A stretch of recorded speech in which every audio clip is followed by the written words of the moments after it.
ಹೌದು, ನಾವು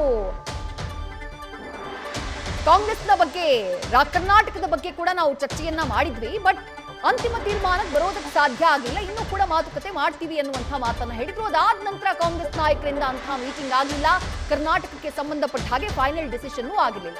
ರೈಟ್, ಮತ್ತೊಂದು ಅಪ್ಡೇಟ್ ಬರ್ತಾ ಇದೆ.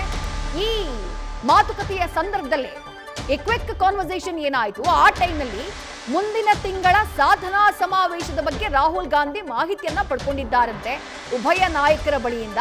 ಅದರ ಜೊತೆಗೆ ಒಗ್ಗಟ್ಟಿನ ಮಂತ್ರವನ್ನ ಜಪಿಸಿ ಕಾಂಗ್ರೆಸ್ ಸಾಧನಾ ಸಮಾವೇಶವನ್ನ ಯಶಸ್ವಿ ಮಾಡಿ ಅನ್ನುವಂಥ ಕಿವಿ ಮಾತನ್ನ ಕೂಡ ಹೇಳಿದ್ದಾರೆ ಅನ್ನುವಂಥ ಮಾಹಿತಿ ಸಿಗ್ತಾ ಇದೆ. ಅವಶ್ಯಕತೆ ಬಿದ್ದರೆ ದೆಹಲಿಗೆ ಬರುವಂತೆ ಸೂಚನೆಯನ್ನ ಕೂಡ ರಾಹುಲ್ ಗಾಂಧಿ ನೀಡಿದ್ದಾರೆ ಅನ್ನುವಂತಹ ಮಾಹಿತಿ ಲಭ್ಯವಾಗ್ತಾ ಇದೆ. ಅಲ್ಲಿಗೆ 1000 ದಿನಗಳು ಕಂಪ್ಲೀಟ್ ಆಗೋದಕ್ಕೆ ಸಾಧನಾ ಸಮಾವೇಶ, ಫೆಬ್ರವರಿನಲ್ಲಿ ಸಾಧನಾ ಸಮಾವೇಶ ನಡೆಯುತ್ತೆ.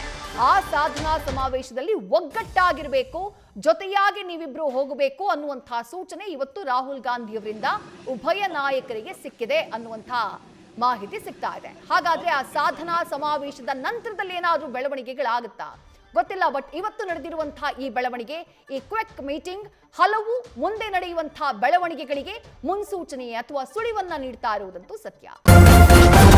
ನ್ಯೂಸ್ ಫಸ್ಟ್, ನಿರ್ಭೀತಿಯಿಂದ ನಿಮ್ಮ ಪರವಾಗಿ.